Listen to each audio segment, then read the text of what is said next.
So I've decided after 10 seconds of thinking about it that I want to be Hokage. I mean, everybody wants to be Hokage, right? First off, I gotta mention the Kiba. I gotta mention that Kiba shit because it was hands down one of the crustiest things I've seen in a while. Him basically begging everyone for attention. Look at me, guys. I want to be Hokage. It's like, why didn't he just get Akamaru while he was at it and have Akamaru pointing at him, Hokage or something? That was terrible. That guy, Kiba, always just comes off as just salty. And that shit was just hilarious when I saw that particular part in the beginning. I was just thinking to myself, really? Really? And then Hinata's like, yeah, we're listening, but everybody wants to be Hokage. That shit was too funny. Now, this chapter definitely was Kishimoto's attempt at giving Sakura character development. We had a couple extra things going on around there, but that was his main objective with this chapter. Let's give Sakura that big moment. I actually referenced this a few videos back. I said that Sakura needs that big moment, and this was his attempt at doing it. Now, in certain aspects, you could see the character development. As a fighter, she went in, she used a jutsu that Tsunade doesn't even do as good. The whole thing with the, the little symbol on her head or whatever, she used that jutsu, and she did it possibly even better than Tsunade. It was a little weird seeing Hashirama's reaction to Sakura being able to do it that strong, because he was like, oh, you probably could do it better than Tsunade. How would you know? You haven't been around for adult Tsunade. You haven't seen adult Tsunade. So that just kind of caught my attention there. But when she was going in, and, of course, we have the very minimal flashbacks. I'm glad it wasn't like page after page. Yeah, at the Chunin exam, I did this. Done in very good moderation. There was small panels. I was really worried that we were going to get these giant, just page after page of, oh man, the Chunin exam and when they protected me. But it was, it was done in nice moderation. So I'm glad that they did that. We needed an opponent that would be reasonable, that Sakura could take out. The way the Juubi started splitting up like little parts of itself so that they wouldn't get to the main part of it, I feel as though that was done in an effort to make it so that Sakura has something that she can defeat. It's obvious you're not going to have her just go up to the Juubi and start beating the shit out of, the big Juubi itself. So having split, little clones of it or whatever was a good enough opponent to give her that moment, I guess you would say, that, that triumphant, yes, I can keep up with Naruto and Sasuke. And after doing that giant blow and everybody was looking at her, you got Naruto saying, the little comedic part, and then you got Sasuke just going, huh. So, you get that moment, and I was like, yo, Sakura got her moment. There you go. That's her big moment. But at the same time, then right after, Naruto and Sasuke got to come and save her. So it kind of just makes it seem as though, well, her moment didn't last that long, I guess, because it was like the whole reason of it is I don't need them to save me anymore. I don't need to stand and back while they are fighting in front of me, but then they come and fight in front of her anyway. So it's kind of a little bit like she got her moment, but then it wasn't completed because they come and immediately have to protect her again. And the one line that pissed me off about the whole thing, and it just really feels as though we're back at square one with Sasuke-kun, is right after she says that, and then I feel as though Kishimoto did Naruto so dirty with his father watching right there, having him say that line. I'm here too, Sakura. The same guy that protected you when Sasuke-kun wanted to slit your throat, now you're just putting him at the back burner again? I just felt like, ooh, that moment really just got to me. Like, really? Sasuke-kun? Really?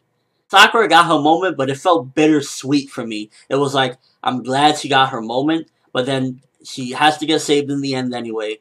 And then Naruto and Sasuke come to save her, but it's only Sasuke-kun. Hinata come slap her. Hinata come slap her now! Because that part just really got to me, like, really. I don't know, it felt like character development, but then kind of backwards character development at the same time. Just got to me. Now, the whole thing with Hashirama, because there was a couple little parts where he met up with Madara, but it was a clone of him. It just goes to show Madara is so like a battling tsundere. It's like, I want the full one, if not, I'm...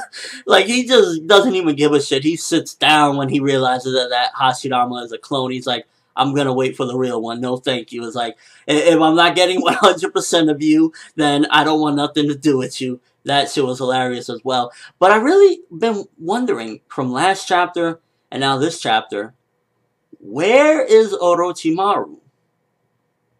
What is he up to? All of a sudden he's gone. We haven't seen Karin as well, and I believe Suigetsu hasn't been around as well. Now I'd imagine they're all doing something else, but at the same time, Orochimaru, he can't be trusted. Come on. What is his motive at this particular point for going along with Sasuke and everything that Sasuke wants to do? Something is definitely up with Orochimaru. I don't know if he's gonna try to take control of this after everything is all said and done or what, but he is definitely up to something. There is no way in hell that Orochimaru is not creeping behind the scenes. It's Orochimaru. I'd imagine they might be heading towards where the Kage are at, and it would be some crazy shit if Orochimaru goes over there with everyone and pretends like, you know, he's about to heal them and just starts taking over bodies or some shit. Because now he's super powered up because he got the cells of the first. So it's not the same Orochimaru anymore. Because remember, he was revived using the Zetsu body or whatever, and he got the cells of Hashirama. So he could probably kick some like major ass now. He's not a backseat burner anymore. One last thing. The Jugo line. Because a lot of this moments just feel so good to be true. Too good to be true. And when Jugo said, Sasuke, I wonder what you're thinking right now, that really got me thinking, like, is Sasuke all the way keeping it real? Like, I want to be Hokage and I'm going to protect the leaf and everything. Something just seems a little bit off between him and Orochimaru. I don't know if they came up with some sort of scheme. I don't know if, you know, he's being legit, but just something seems a little bit too good to be true. And then with that line from Jugo, it's like, I don't know. Maybe something is up behind the scenes. Overall chapter, it did some good with giving, again, Sakura that moment. Had some funny stuff in it as well. But at the same time, it just felt like Sakura was giving Naruto the finger again.